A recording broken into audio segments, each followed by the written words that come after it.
ரப்பு தந்த நியமத்துகளுக்கு நன்றி செலுத்தக்கூடியவர்களாக நாம் எப்பொழுதுமே இருக்க வேண்டும். அதுதான் ஒரு உண்மையான முஃமினுடைய பண்பும் அடையாளமும் ஆகும். அல்லாஹ் சங்கையான இந்த ரமதானை நமக்கு தந்தான். ஒரு சாதாரணமான ஒரு நியமத்து அல்ல. நியமத்தை நியமத்து என்று உணர்வதும் கூட அது பெரும் பாக்கியம்தான். சங்கையான ரமதானை அல்லாஹ் தாலா நமக்கு தந்தான். அதுபோல் அல்லாஹ் தாலா தீனுல் இஸ்லாம் என்ற இந்த மார்க்கத்தை அல்லாஹ் தாலா நம்முடைய வழிமுறையாக ஆக்கி தந்தான். நமக்கு நபியாக நமது உயிரினும் மேலான கண்மணி முஹம்மது ரசூலுல்லாஹி ஸல்லல்லாஹு அலைஹி வஸல்லம் அவர்களை அல்லாஹ் தாலா தந்தான். ஹைர உம்மத்தில், உலகத்தினுடைய சமுதாயங்களில் எல்லாம் ஹைர உம்மத்தில் அல்லாஹ் தாலா நம்மை ஆக்கி வைத்தான். அவன் தந்த செய்து கொண்டிருக்கக்கூடிய நியமத்துகள் என்பது அளவிட இயலாதது. அந்த நியமத்துகளை உணர்ந்து அவனுக்கு நன்றி செலுத்தக்கூடியவர்களாக நாம் எப்பொழுதும் ஆகியிருக்க வேண்டும். கண்ணியமிக்கவர்களே, அல்லாஹ் தந்த நியமத்துகளை நம்மால் மதிப்பிட இயலாது. அந்த நியமத்தினுடைய கணம் என்ன, அதனுடைய தரம் என்ன, அதற்குண்டான விலை என்ன, யாரால் அது மதிப்பிட இயலும்? யாரால் அந்த நியமத்தினுடைய கணத்தை ஒரு ஆள் மதிப்பிட இயலும்? கண்கள், குர்ஆன் ஷரீஃபிலே 148 இடங்களில் அல்லாஹ் தஆலா கண்கள் தொடர்பான செய்தியை சொல்லி காண்பிக்கிறார். எவ்வளவு பெரிய நியமத், சாதாரணமானதா அது? அதற்குண்டான மதிப்பீடு என்ன? நாம் வைத்திருக்கக்கூடிய சில பொருள்களுக்கு வேண்டுமானால் நாம் மதிப்பீடு போட்டு விடலாம். இந்த கண்களுக்கு என்ன மதிப்பீட்டை நாம் வழங்குவது? அதற்குண்டான விலையும் நிர்ணயத்தை எப்படி நாம் நிர்ணயிப்பது? நம்முடைய காதுகள், நம்முடைய அறிவு, நம்முடைய அல்லாஹ் தந்திருக்கக்கூடிய ஒவ்வொரு நியமத்துகளும் சாதாரணமானதல்ல, சாதாரணமானதல்ல. அருமையானவர்களே, நியமத்துகளை பற்றி நாம் உணரவில்லை. அல்லாஹ் நமக்கு தந்த நியமத்துகளுடைய அளவை பற்றி நாம் உணரவில்லை. சமீபத்தில் நான் ஒரு செய்தி படைத்தேன். அதாவது மேற்கத்திய நாடுகளில் வாழக்கூடிய ஒருவர், ரொம்ப பெரிய வசதி படைத்தவர், ரொம்ப பெரிய அளவிற்குண்டான வசதி படைத்தவர், நீண்ட நாட்களாக குழந்தை இல்லாமல் இருந்தார். அவருக்கு பல வருடங்களுக்கு பின்னாலே, ஒரு 20 வருடங்களுக்கு பின்னால் ஒரு குழந்தை உருவானது. குழந்தை உருவாகி அந்த குடும்பமே மகிழ்ச்சி, சாதாரணமான மகிழ்ச்சி அல்ல. நீண்ட நாளைக்கு பின்னால் குழந்தையினுடைய பாக்கியம் என்பது பெரும் மகிழ்ச்சியை தந்தது. அதனாலே அது பிள்ளை கரு வளர்ந்து ஆளாகி அதற்கு பிறகு குழந்தை பெற்றெடுத்தார்கள். ஆஸ்பத்திரியில பெற்றெடுத்தாங்க, இன்னும் 2-3 நாளையில டிஸ்சார்ஜ் ஆயிடுவாங்க அப்படிங்கிற மாதிரி ஒரு நிலை. தனக்கு ஏற்பட்ட இந்த மகிழ்ச்சியின் வெளிப்பாட்டை நண்பர்களுக்கெல்லாம் அவர் வெளிப்படுத்துகிறார். அவர் அங்கிருந்து இந்த நாட்டிற்கு வருவதற்காக வேண்டி தனியான விமான டிக்கெட் புக் செய்து விட்டார். அதற்காக வேண்டி பிள்ளையை ஆஸ்பத்திரியிலிருந்து வாங்கி வருவதற்காக வேண்டி தனி ஒரு கார் விலை கொடுத்து வாங்கியிருக்கிறார். எல்லா விதமான ஏற்பாடுகளையும் செய்து விட்டார். இன்னைக்கு டிஸ்சார்ஜ் ஆகணும்.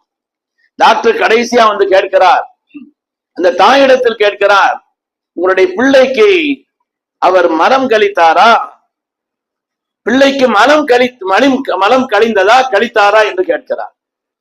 2 நாட்களுக்கு மேல் ஆகிவிட்டது, பிள்ளை இதுவரை மலம் கழிக்கவில்லை. நீங்க இப்பொழுது ஆஸ்பத்திரியில் இருந்து டிஸ்சார்ஜ் ஆக முடியாது. ஏனென்று சொன்னால் மலம் கழிப்பதற்கான அந்த வாசல், அந்த ஓட்டை உங்களுடைய பிள்ளைக்கு இல்லைன்னு சொன்னாங்க. என்ன செய்யணும்? பகரம் என்ன அதற்கு? வயிற்றுல ஒரு ஓட்டை போடணும். ஓட்டை ஓட்டு அதிலிருந்து அந்த மலத்தை குறிப்பிட்ட காலகட்டத்தில் அது வெளியாகும், வெளியேற்ற வேண்டும். இப்படி காலம் எல்லாம் செய்ய வேண்டும் என்று சொன்னால் அந்த நிலை எப்படி இருக்கும் பெருமக்கள்? நாம் நம்முடைய சிறுநீர் கழித்து, மலஜலம் கழித்து ஒரு அல்ஹம்துலில்லாஹ் சொல்வதற்கு கூட நமக்கு இல்லை பெருமக்கள். நியமத்துகளுடைய கனத்தை நாம் உணர வேண்டும். அல்லாஹ் தந்த நியமத்துகளுடைய கனம், அளவு என்பது சாதாரணமானதல்ல, சாதாரணமானது. அல்லாஹு தஆலா குர்ஆன் ஷரீஃபிலே லுக்மான் அலைஹிஸ்ஸலாமுக்கு ஞானத்தை கொடுத்ததாக சொல்கிறான். அவருக்கு ஞானம் வந்துச்சு, இவருக்கு ஞானம் வந்துச்சுங்கிறது இல்லை. அல்லாஹ் சொல்கிறான், வலகத் ஆதைனா லுக்மான் அல் ஹிக்மா, ஹஜ்ரத் லுக்மான் அலைஹிஸ்ஸலாமுக்கு நாம் ஞானத்தை வழங்கினோம். அந்த ஞானத்தின் சாரம் என்ன? அந்த ஞானத்தினுடைய மொத்த சாரம் அல்லாஹ் சொல்கிறான், அனிஷ்குருலில்லாஹ், அல்லாஹ்வுக்கு சுக்ர் செய்து வாழ்வது. அதுதான் ஞானத்தினுடைய மொத்த சாரம். நாம் நன்றி உள்ளவர்களாக வாழ்வது என்பதுதான் ஒரு மனிதன் இறை ஞானத்தை பெற்றிருக்கிறான் என்பதற்கான அடையாளம் என்று பெருமக்கள் சொல்வார். அதனால்தான் குர்ஆன் ஷரீஃபிலே அல்லாஹ் தஆலா நபிமார்களை நாதாக்களை சொல்லும் பொழுதெல்லாம் ஷாக்கிரல் லிஅன்இஹி இன்னஹு கான அப்தன் ஷக்கூரா, நன்றி உள்ள அடியாராக இருந்தார், ரப்பினுடைய நியமத்துகளை உணர்ந்து நன்றி செலுத்தினார் என்று அல்லாஹ் தஆலா குர்ஆன் ஷரீஃபிலே நபிமார்களுடைய வரலாறுகளை சொல்லும் பொழுதெல்லாம் நன்றி உள்ளவர்கள் என்பதை அல்லாஹ் தஆலா குறிப்பிட்டு காண்பிக்கிறார். நமக்கு தந்த நியமத்துகளை வயின் தஅது நியமத்தல்லாஹி லா துஹ்ஸூஹா, அல்லாஹ் தந்த நியமத்துகளை நீங்கள் எண்ண ஆரம்பித்தால், கணக்கிட ஆரம்பித்தால் உங்களால் கணக்கிட இயலாது என்பது மாத்திரமல்ல, நன்றி செலுத்தி முடிக்கவும் இயலாது. அவ்வளவு நியமத்துகளை அல்லாஹ் தஆலா தந்திருப்பதை குர்ஆன் பல இடங்களில் சொல்கிறது. பெருமக்களே, நியமத்துகளை நாம் உணர வேண்டும். ஷைத்தான் அல்லாஹ்விடத்திலே சபதம் செய்து வந்தான், லா தியன்னஹும் மின் பைனி ஐதீஹிம் வ மின் கல்பிஹிம் வ அன் ஐமானிஹிம் வ அன் ஷமாயிலிஹிம், முன்பக்கமாக வந்து அவர்களை வழிகெடுப்பேன், பின்பக்கமாக வந்து வழிகெடுப்பேன், வலப்புறம் இடப்புறம் எல்லா பக்கத்திலையும் வந்து வழிகெடுப்பேன் என்று சொல்லிவிட்டு அல்லாஹ் சொன்னான், வலா தஜிது அக்ஸரஹும் ஷாக்கிரீன், அவர்களை நன்றி உள்ளவர்களாக நீ வாழ விடமாட்டேன்னு சொன்ன. ஷாக்கிரீன்களாக அவர்களை நீ பெற்றுக்கொள்ள மாட்டாய். நீ தந்த நியமத்துகளை மறக்கடிக்க செய்து அதனுடைய கனத்தை உணராமல் ஆக்கி நன்றி கெட்டவர்களாகத்தான் உலகத்தில் அவர்களை நான் வாழ வைப்பேன் என்றால், அல்லாஹ்விடத்தில் அவன் சபதம் செய்துட்டு வந்தான்னா, இந்த நன்றி செலுத்துவது என்பது, நன்றி உள்ளவர்களாக வாழ்வது என்பது எவ்வளவு முக்கியமானது யோசிக்கும். குர்ஆன் ஷரீஃபில் அல்லாஹ் தஆலா மொத்த அடியார்களை ரெண்டா தான் பிரிக்கிறான். ஹல் அதாலல் இன்சானி ஹீனும் மினத் தஹரி லம் யகுன் ஷைஅம் மذ்கூரா இன்னா خلقனல் இன்சான மின் நுத்வத்தின் அம்ஷாஜின் நப்தலீஹி ஃபஜஅல்நாஹு ஸமீஅன் பஸீரா இன்னா ஹதைனாஹு ஸபீல இம்மா ஷாக்கிரன் வ இம்மா கஃபூர். உலக மொத்த கூட்டமே மனிதர்களே ரெண்டு தான், ஒன்று ஷாக்கிர் நன்றி உள்ளவர்கள், வ இம்மா கஃபூரா ஒன்று நன்றி கெட்டவர்கள். நன்றி உள்ளவர்கள் நன்றி கெட்டவர்கள், மொத்த சமூகத்தையும் அல்லாஹ் தஆலா ரெண்டாதான் பிரிச்சு காமிக்கிறார். அதனால வாழ்க்கையிலே ரப்பு தந்த நிஅமத் சாதாரணமானது. கடந்த ரமதானில் இருந்த எத்தனையோ பேர் இந்த ரமதானில் இல்லையே, நினைத்து பார்த்தோமானாம், அல்ஹம்துலில்லாஹ் ரப்புக்கு ஷுக்ர் செய்தோமானாம், அந்த ஷுக்ரின் வெளிப்பாடா ஒரு 2 ரக்காத் தொழுது அல்லாஹ்வுக்கு நாம் அதனுடைய நன்றியை நாம் வெளிப்படுத்தி காண்பித்தோமா? எவ்வளவு நியமத்துகளை ரப்பு நமக்கு தந்திருக்கிறார், எவ்வளவு நியமத்துகள். தீனுல் இஸ்லாமை அல்லாஹ் நம்ம ஆக்கியிருக்கிறான். அல்லாஹ்வை மறுக்கக்கூடிய நிராகரிக்கக்கூடிய ஒரு கூட்டத்தில் நம்மை ஆக்கியிருந்தால் நாம் என்ன செய்ய முடியும்? மனித புனிதனாம் நமது உயிரினும் மேலான கண்மணி ரசூலுல்லாஹி ஸல்லல்லாஹு அலைஹி வஸல்லம் உம்மத்தில் அல்லாஹ் நம்மை ஆக்கியிருக்கிறார். தலை கீழ் கால் மேலாக நின்று 1000 ஆண்டுகள் நான் என் ரப்புக்கு நன்றி செலுத்தினாலும் ஈடாகாது என்று சொல்வார்கள் தக்கலையின் தவஞானி ஈரப்பா அவர்கள். அல்லாஹ் தந்த நியமத்துகளுடைய அளவு அவ்வளவு கண்ணியமானது, அவ்வளவு உயர்வார், சாதாரணமானது.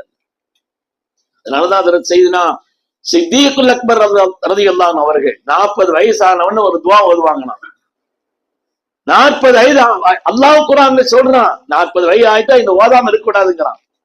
ரப்பி அவுஸினி அன் அஷ்குர நிஅமதக அல்லதி அன்அம்த அலைய வ அலா வாலிதைய வ அன் அஅமல சாலிஹன் தர்லா வ அஸ்லிஹ் லி ஃபீ ذُرِّيَّتِي இன்னி துப்து இலைக வ இன்னி மினல் முஸ்லிமீன்.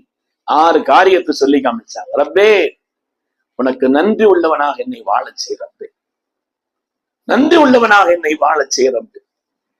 எனக்கு நீ செய்த உபகாரங்கள், என்னுடைய பெற்றோர்கள் மூதாதையர்களுக்கு நீ செய்த உபகாரங்கள், அதை நினைத்து நன்றி செலுத்தக்கூடியவர்களாக என்னை வாழவை. 2வது, நான் எந்த காரியத்தை செய்தாலும் உன் திருப்திக்காக செய்ய வேண்டும். மற்றதெல்லாம் ஒண்ணுக்கு ஆகாது, மற்றதெல்லாம் கசைக்கு முகத்திலே வீசப்பட்டு விடும், மற்றதற்கெல்லாம் ஒரு விலையும் இல்லை. நீ திருப்திப்படுவாயே, நீ பொருந்திக் கொள்வாயே, அப்படிப்பட்ட ஒரு அமலை செய்வதற்குண்டான நசீபை நீ எனக்கு தர வேண்டும். அதுபோல என்னுடைய சந்ததிகளையும் நல்லவர்களாக ஆக்க வேண்டும், என்னுடைய சந்ததிகளையும் நீ நல்லவர்களாக ஆக்கி தர வேண்டும். கேட்கிறார்கள் செய்தனா அபூபக்கர் சித்தீக் ரலியல்லாஹு தஆலா அவர்கள். அதே போல என்றென்றும் தௌபா செய்பவனாக, என்றென்றும் தௌபா செய்பவனாக என்னை நீ ஆக்கி வைக்க வேண்டும். நீ துபுத்து இலைக், நான் எப்பொழுதுமே உன்னிடத்தில் தௌபா கேட்பவனாக, அப்படிப்பட்ட ஒரு நிலையிலும் அதேபோல் நான் உனக்கு என்றும் கட்டுப்படக்கூடியவனாகவும் ஆக்கி வைக்க வேண்டும். என்னுடைய நப்சுக்கு கட்டுப்படக்கூடாது, மனோ இச்சை கட்டுப்படக்கூடாது, ஆசைக்கு கட்டுப்பட்டு விடக்கூடாது. எப்பொழுதுமே உனக்கு கட்டுப்பட்டு வாழக்கூடியவர்களாக அவர்களில் என்னை நீ ஆக்கிவை என்று சித்தீக்குல் அக்பர் ரலியல்லாஹு தஆலா துஆ செய்தார். ஒரு தடவை கண்மணி முஹம்மது ரசூலுல்லாஹி ஸல்லல்லாஹு அலைஹி வஸல்லம் சஹாபாக்களை பார்த்து கேட்டாங்களாம், ஹல் அன்தும் முஃமினூன், நீங்க எல்லாம் மூமின்களான்னு கேட்டாங்க. சஹாபாக்கள் அதிர்ச்சி ஆயிட்டாங்க. வேற ஏதாவது கேள்வி கேட்டிருந்தா அல்லாஹ் ரசூல் ஆலம்ட்டு போயிருவாங்க, அல்லாஹ் ரசூலுக்கு தெரியும்ட்டு போயிருவாங்க. நீங்க மூமின்களான்னு கேட்கிறாங்க, நீங்க மூமின்கள் தானா? உங்களதான் சொன்னாங்க, நாங்க மூமின்கள் தான், நாங்க மூமின்கள் தான் என்று சொன்னார்கள். உமா அலாமத்து ஈமானிக்கும், நீங்கள் மூமின்கள் என்பதற்கான அடையாளம் என்னன்னு கேட்டாங்க ஸல்லல்லாஹு. உமா அலாமத்து ஈமானிக்கும், நீங்க மூமின்கள் என்று சொல்கிறீர்களே, மூமின்கள் என்பதற்கான அடையாளம் என்ன, அதற்கான அடையாளம் என்ன என்று கேட்டு ஸல்லல்லாஹு கேட்கிறார். அவர்தான் பதில் சொன்னார்கள், நஷ்குரு அலர் ரஹா வனஸ்பிரு அலல் பலா வனர்லா பில் கலா. நாயகமே, அல்லாஹ் தந்த நியமத்துகளுக்கு நன்றி செலுத்துகிறோம். வாழ்க்கையில் எங்களுக்கு ஏதாவது சோதனைகளை தந்தால் சபுர் செய்கிறோம். அவனுடைய விதியை நாங்கள் பொருந்திக் கொள்கிறோம். கேட்கறதெல்லாம் கேட்போம். என்னுடைய ரப்பு இதுதான் எனக்கு விதியில் வச்சிருந்து அதை பொருந்திக் கொள்ளக்கூடிய ஒண்ணு.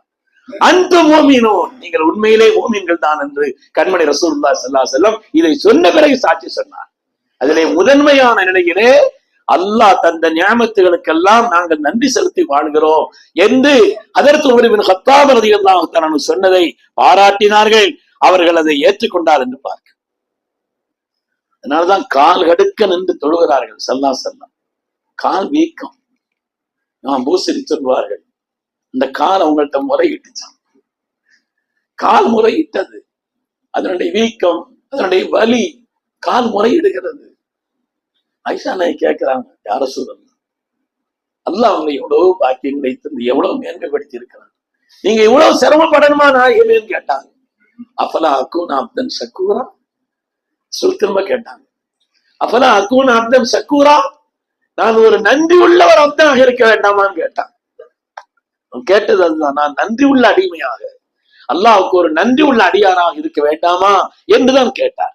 அதனால் அருமையான பெருமக்களே, அல்லாஹ் நமக்கு தந்த நியமத்துகளை நினைத்து நினைத்து நினைத்து நினைத்து நன்றி செலுத்தி வாழக்கூடிய பூரணமான முஃமின்களாக எப்பொழுதும் நம்மை நாம் ஆக்கிக் கொள்ள வேண்டும். நீங்கள் நன்றி செலுத்தி அல்லாஹ் அதை விரும்புகிறான், அல்லாஹ் ஆனந்தப்படுகிறான். நன்றி செலுத்தினால் குர்ஆன் வாக்களிக்கிறது, லைன் சக்கர்த்தும், நன்றி உள்ளவர்களாக நீங்கள் இருந்தால் லா அஸீதன்னக்கும், நியமத்துகளை உங்களுக்கு நான் அதிகப்படுத்தி தந்து கொண்டே இருப்பேன். குர்ஆனுடைய வாக்கு. நன்றி செலுத்துங்கள். நீங்கள் நன்றி செலுத்தினால் லா அஸீதன்னக்கும், தந்த நியமத்துகளை உங்களுக்கு நான் அதிகப்படுத்திக் கொண்டே இருப்பேன். நியமத்துகள் நின்று போகாது, அது முடிவடைந்து விடாது. நியமத்துகள் தொடர்ந்து கொண்டே இருக்கும், தொடர்ந்து கொண்டே இருக்கும். பனி இஸ்ரவேலுடைய காலகட்டத்திலே ஒரு நிகழ்வு நடந்ததை கண்மணி முஹம்மது ரசூலுல்லாஹி ஸல்லல்லாஹு அலைஹி வஸல்லம் சொல்லி காமிப்பாங்க. அல்லாஹ் தஆலா சில மலக்குமார்களை பூமிக்கு அனுப்பினான் சோதிப்பதற்காக. இன்றைக்கும் மலக்குமார்கள் வரலாம், சோதிப்பதற்காக துன்யாவுக்கு மலக்குமார்கள் வரலாம். சோதிப்பதற்காக அல்லாஹ் தஆலா மலக்குமார்களை பூமிக்கு அனுப்பி வைத்தார். வந்த மலக்குமார்கள் ஒரு 3 பேர் இடத்துல போறாங்க.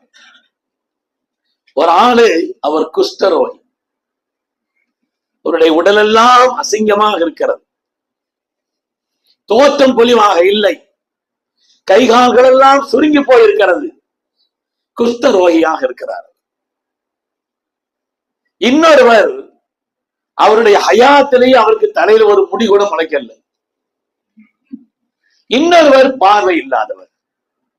அல்லாஹ் தஆலா இந்த 3 பேரையும் சோதிப்பதற்காக மலக்கை அனுப்பி வைக்கிறான்.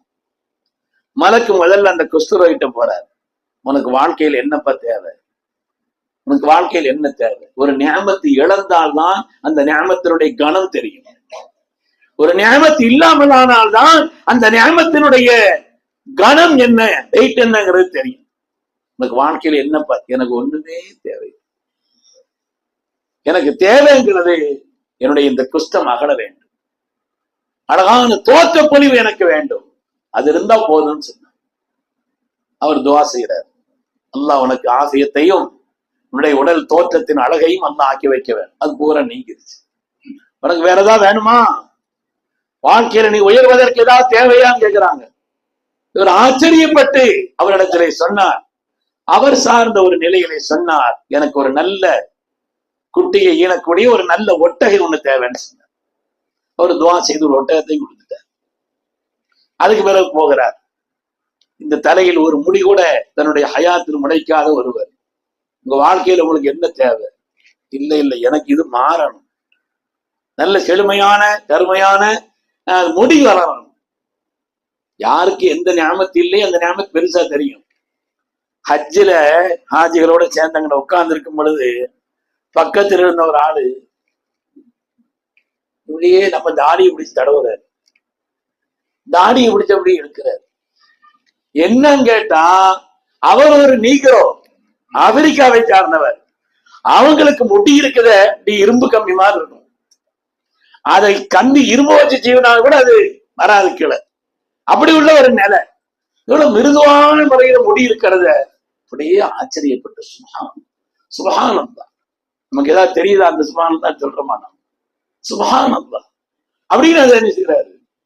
அது மாதிரி ஒரு ஞானத்தை இழந்தவர்களுக்குத்தான் ஞானத்தின் கணம் தெரியும். அவர் சொல்றாரு, எனக்கு முடி வேண்டும் சொன்னார். அவர் தலை தடவுறாங்க, முடி வந்துருச்சு. உங்க வாழ்க்கையில வேற ஏதாவது வேணுமா? ஹதீஸ்ல சொன்னாலும் சொல்லி தர்றாங்க. எனக்கு ஒரு நல்ல செழுமையான மாடு ஒண்ணு வேணுங்கிறார். அதனால அவருக்கு ஒரு சொத்தாக ஒரு மாட்டை கொடுக்கிறார். கடந்து போகிறார். சோதனைக்காக வந்தவர் அல்லவா. மூன்றாவது ஒரு ஆள் பார்வை இல்லாதவர். அவர்கிட்ட கேட்கிறாங்க, உனக்கு வாழ்க்கையில என்ன தேவை? எனக்கு என்னுடைய பார்வை வந்தா எதையும் நான் பார்க்க முடியல, பெற்றோர்களையும் பார்க்க முடியவில்லை, எதையும் நான் பார்க்க இயலவில்லை, அதனால எனக்கு பார்வை வேண்டும்ங்கிறாங்க. துவா செய்யறாங்க, பார்வை பிரகாசமாகிவிட்டது. உங்களுக்கு வாழ்க்கையில ஏதாவது தேவையான்னு கேட்டாங்க.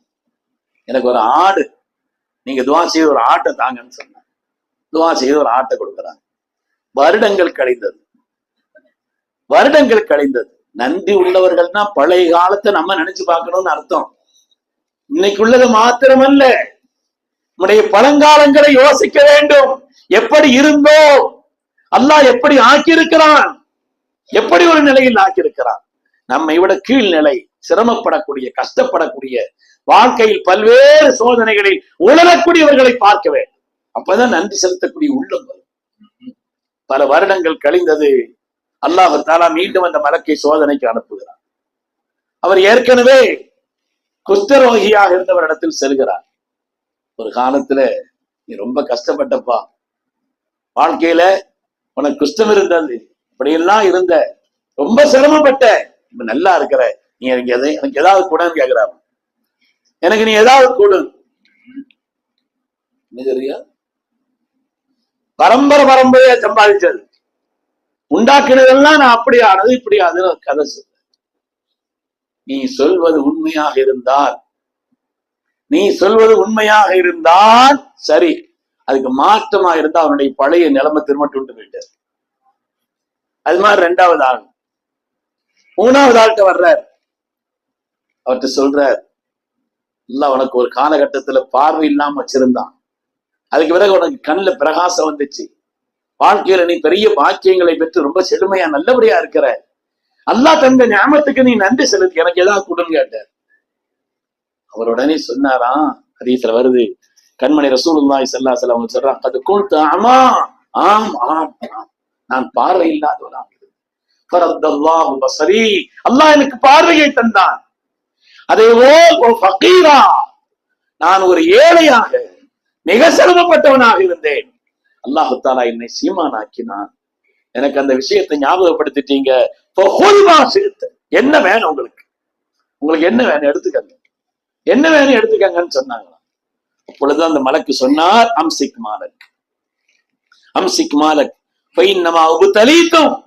நாங்கள் சோதிப்பதற்காக வந்தவர்கள், என்னுடைய பொருளாதாரத்தை நீ வச்சுக்கோ, அல்லாஹ் உன்னை பொருந்தி கொள்ளட்டும் சொல்லிட்டு துவா செய்து போனாங்கன்னு சொல்லி ஒரு பாடத்தை, வாழ்வியல் பாடத்தை, முன்னால் நடந்த ஒரு வரலாற்று நிகழ்வை நமக்கு ஒரு பாடமாக சொல்லி வாழ்க்கையிலே நன்றி செலுத்தினால் அல்லாஹ் அந்த நியாமத்துகளை தொடர செய்வான்.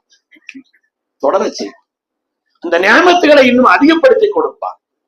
புனிதமான ரமலானுடைய நிறைவான இந்த ஜும்மாவிலே, இந்த ரமலானுடைய நிறைவான ஜும்மாவிலே நம்முடைய வாழ்க்கையில் இதை பாடமாக எடுக்க வேண்டும். சாதாரணமான ஒரு பாடம் அல்ல, ஒரு ஈமானுக்கான அடையாளம். அதனாலே நன்றி செலுத்தி வாழக்கூடிய அந்த உயர்ந்த பண்பு அல்லாஹ் குர்ஆனிலே சொன்னான், உங்களை வேதனைப்படுத்த மாட்டார். நன்றி செலுத்தக்கூடிய தன்மை யஃஅலுல்லாஹு பிஅஸாபிக்கும் இன் ஷக்கர்தும், சுக்ர் செய்து வாழ்ந்தால் அல்லாஹ் உங்களை ஒருபோதும் வேதனைப்படுத்த மாட்டார். வேதனை உங்களுக்கு வராது என்று அல்லாஹு தஆலா சொல்கிறார். அருமையானவர்களே, எப்படி நன்றி செலுத்துறது? நன்றி செலுத்தணும்னா எப்படி நன்றி செலுத்துறது? முதலாவது நம்முடைய நாவால், வார்த்தைகளால் அல்லாஹ்வை துதித்தல். வார்த்தைகளால். குர்ஆன் ஷரீஃப் நன்றியை கொண்டுதானே துவங்குகிறது. அல்ஹம்துலில்லாஹ், ரஅஸு ஷுக்ரி அல்ஹம்துலில்லாஹ். ஷுக்ரில் எல்லாம் தலைமைத்தனமான வார்த்தை ஸல்லல்லாஹு அலைஹி வஸல்லம் சொல்கிறார். நன்றி செலுத்துவதில் எல்லாம் தலைமைத்தனமான வார்த்தை அல்ஹம்துலில்லாஹ். எல்லாம் இருக்கிறீங்களா? யாராவது கேட்டா அல்ஹம்துலில்லாஹ் சொல்லிப்படா. ஏதோ இருக்கிற அது நன்றி கெட்ட தன்மை. பெருமக்களே, நன்றி கெட்ட தன்மை. அல்லாஹு தஆலா எத்தனையோ சோதனைகளுக்கு மத்தியிலே மிக சிரமப்படக்கூடியவர்கள். பலருடைய வாழ்க்கை கண் முன்னால் ஓடுகிறது. பெருமக்களே, நான் அப்படி ஆட்களை எல்லாம் பார்த்திருக்கிறேன். நினைத்து பார்த்தால் அல்லாஹ் நம்மை எப்படி வைத்திருக்கிறான், எப்படி அல்லாஹ் நம்மை வைத்திருக்கிறான். வார்த்தைகளால். குர்ஆன் சுக்ரை கொண்டுதான் தொடங்குகிறது. சொர்க்கத்திலே ஒரு மனிதர் உள்ளே எடுத்து வைத்தாலும் அவன் செய்யக்கூடிய முதல் செயல் சுக்ரு தான். அல்ஹம்துலில்லாஹ் அல்லதி அத்ஹப அன்னல் ஹஸன். எல்லா கவலைகளை விட்டு எங்களை பாதுகாத்த நீக்கிய ரப்பே அல்ஹம்துலில்லாஹ் முதல்ல சொல்லுவான். எந்த விஷயத்தை சொர்க்கத்திலே கேட்டாலும் வஆகிரு தஅவாஹும் அனில் ஹம்துலில்லாஹி ரப்பில் ஆலமீன். அல்ஹம்துலில்லாஹ் கொண்டுதான் முடிப்பாங்க. நம்ம துஆவும் கூட அல்ஹம்துலில்லாஹ் கொண்டுதான் ஆரம்பிக்கிறோம். அல்ஹம்துலில்லாஹ் கொண்டுதான் ஆரம்பிக்கிறோம். அல்ஹம்துலில்லாஹ் கொண்டுதான் விளங்கணும் அந்த விஷயத்தை. ஏதோ அல்ஹம்துலில்லாஹ் அப்படின்னு சொல்றது, அல்ஹம்துலில்லாஹ் சொல்றது இல்லை. நாம எப்படிப்பட்ட ஒரு வார்த்தையை கொண்டு நம்முடைய துஆக்களை கூட தொடங்குகிறோம். அது எவ்வளவு முக்கியமானதாக இருந்தால் அந்த வார்த்தை கொண்டு முடிக்கிறோம். அப்படியானால் அந்த வார்த்தையினுடைய கணம். வார்த்தைகளால் ரப்பை துதிப்பது அல்லாஹ் விரும்புகிறார். அதனால நன்றி என்பது வார்த்தைகளால் ரப்பை துதிப்பதும் போற்றுவதும் நன்றி செலுத்துவதும். அது மாதிரி உள்ளத்தால் ரப்பை நேசிப்பது. என் ரப்பு என் மீது நேசம் உள்ளவன். உள்ளத்தால் ரப்பை நேசிப்பது. அவனுடைய மகாத்மியம் என்ன, அவனுடைய கண்ணியம் என்ன, அவனுடைய உயர்வு என்ன, கீர்த்தி என்ன என்று ரப்பினுடைய மகத்துவங்களை விளங்கி உள்ளத்தால் ரப்பை நேசிக்கக்கூடியது என்பது ஸல்லல்லாஹு அலைஹி வஸல்லம் சொன்னாங்க. சுப்ஹானக் மா அரஃப்னாக ஹக்க மாரிஃபத்திக், சுப்ஹானக் மா ذكرனாக ஹக்க ذிக்ரிக், சுப்ஹானக் மா ஷக்கர்னாக ஹக்க ஷுக்ரி. ரப்பே, உனக்கே எல்லா புகழும். உனக்கு எப்படி நன்றி செலுத்த வேண்டுமோ அப்படி நன்றி செலுத்த எங்களுக்கு தெரியல. மா ஷக்கர்னாக ஹக்க ஷுக்ரிக், உனக்கு எப்படி நன்றி செலுத்த வேண்டுமோ அந்த அளவிற்குள்ள நன்றிய எங்களால செலுத்த முடியல. நாம் பெற்றதெல்லாம், பெற்ற உயர்வெல்லாம் ரப்பு தந்ததுங்கிறது விளங்கணும். ரப்பு தந்ததுங்கிறது விளங்கணும். இல்ல நான் அதை உண்டாக்குனேன், நான் இதை எப்படி செய்தேன்னு சொன்ன அது காரூனுடைய பதில். அவன் தான் சொன்னான், இன்னமா ஊதீது அலா இல்மின், என்னுடைய அறிவினால் நான் அப்படி செய்துட்டேன், என்னுடைய அறிவால் நான் சம்பாதித்தேன், என்னுடைய அறிவை கொண்டு இப்படி செய்தேன். நான் அறிவை தந்ததும் ரப்பு தானே, பெற்றதெல்லாம் ரப்பு தந்தது என்று உள்ளத்தால் விளங்கி ரப்பை நேசிப்பது. உடலால் கட்டுப்படுவது, உடலால் அல்லாஹ் கட்டுப்படுறது. அல்லாஹ் தஆலா இதை பார்க்க சொன்னாலும் அதை பார்க்கறது, பார்க்க கூடாதுன்னு சொன்னாலும் பார்வை எடுக்கிறது. மனசுல ஆசை இருக்குது, பார்க்கணும்னு மனசு சொல்லுது. ஆனால் அல்லாஹ்வுக்கா பார்வை எடுத்தான் ரப்பு எவ்வளவு சந்தோஷப்படுவான். ஸல்லல்லாஹு அலைஹி வஸல்லம் சொன்னாங்க, ஒரு காரியம் உங்களுக்கு ஆசையாக இருக்கிறது பார்ப்பதற்கு, அதை பார்க்கிறீர்கள், மீண்டும் மீண்டும் பார்க்க மனது தூண்டுகிறது, கண் அதன் பக்கம் ஈர்க்கிறது. அல்லாவுக்காக நீங்க பார்வையை தாழ்த்திக்கிட்டீங்கன்னா இபாதத்தில் அல்லாஹ் உங்களுக்கு இன்பத்தை தந்துருவான்னு சொன்னார். அந்த இன்பத்துக்கு நிகர் வேற எதுவும் இல்லை பெருமக்கள். அந்த இன்பத்தை எல்லாம் வார்த்தைகளால் சொல்ல இயலாது. அதனால் நாவால் ரப்பை புகழ்வது, துதிப்பது, அதேபோல் நம்முடைய உள்ளத்தால் அல்லாஹ்வை நேசிப்பது, நம்முடைய உடலால் அல்லாஹ்வுக்கு கட்டுப்படுவது, இதுதான் நன்றியின் வெளிப்பாடு என்று பெருமக்கள் சொல்றார். நன்றிங்கிறது இதுதான். இப்படிப்பட்ட ஒரு தன்மை நமக்கு வருமானால் அவன்தான் உண்மையான நன்றி உள்ளவனாக இருக்கிறான். குர்ஆன் ஷரீஃப் நன்றியை பற்றி ஏராளமான செய்திகளை நமக்கு சொல்லி காண்பிக்க. உண்மையானவர்களை அல்ஹம்துலில்லாஹ் நம்ம சொல்லி பழகணும்னா ரப்பு தந்த நியமத்தை அதிகப்படுத்திக் கொண்டே இருந்தோம். அல்லாஹ் ரமதானை தந்தான், சாதாரணமானதா? நாம அல்லாஹ்வுக்கு நன்றி செலுத்தணும். 2 ரக்காத் தொழுது ரப்புக்கு சுக்குர் செய்யணும். ரப்பே ரமதானை எங்களுக்கு தந்தாய், நோன்பு வைப்பதற்கான நசீபை தந்தாய், உன்னை வணங்குவதற்கான தௌஃபீக்கை தந்தாய். ரப்பே நீ பொருந்திக் கொள்ளக்கூடிய எத்தனையோ நல்ல அமல்களை, உன்னை திக்ர் செய்வதற்கு, உன்னுடைய குர்ஆனை ஓதுவதற்கு, உன் தொடர்பில் எங்களை ஆக்குவதற்கு. இரவுகள் என்பது உலகத்தில் ஓய்வுக்காக உள்ளது, பலருக்கு உல்லாசமாக உள்ளது. அந்த இரவிலே வந்து நின்று வணங்குவதற்கு அல்லாஹ் ரசீவை தருகிறானே, சாதாரணமான நியமத்து அருமையானவர். அதனாலே புனிதமான இந்த உயர்ந்த பண்பை நம்முடைய வாழ்க்கையில் பற்றி கொள்வதற்கு புனிதமான இந்த நாட்களில் நாம் உறுதி கொள்வோம். அல்லாஹ் சுப்ஹானஹு வ தஆலா நம் எல்லோரையும் எல்லா காலங்களிலும் அல்லாஹ்வுக்கு நன்றி செலுத்தி வாழக்கூடிய ஷாக்கிரீன்களில், நன்றி உள்ள அடியார்களில் அல்லாஹ் நம்மை கபூல் செய்தருள்வானா. நன்றி கெட்ட தரத்திலிருந்து அல்லாஹ் நம்மை பாதுகாத்தருள்வானா. நமக்கும் நம்முடைய குடும்பத்தார், பெற்றோர்கள் அல்லாஹ் தந்த நியமத்துகளை எல்லாம் நினைத்து வெளிரங்கமான, அந்தரங்கமான, சிறிய பெரிய, நாம் விளங்கக்கூடிய விளங்காத எல்லா நியமத்துகளையும் நினைத்து நன்றி செலுத்தி வாழக்கூடிய நன்மக்களில் அல்லாஹ் நம் எல்லோரையும் கபூல் செய்தருள்வானாக. ஆமீன் ஆமீன் யா ரப்பல் ஆலமீன். வ ஆகிரு தஅவானா அல்ஹம்துலில்லாஹி ரப்பில் ஆலமீன். அஸ்ஸலாமு அலைக்கும்.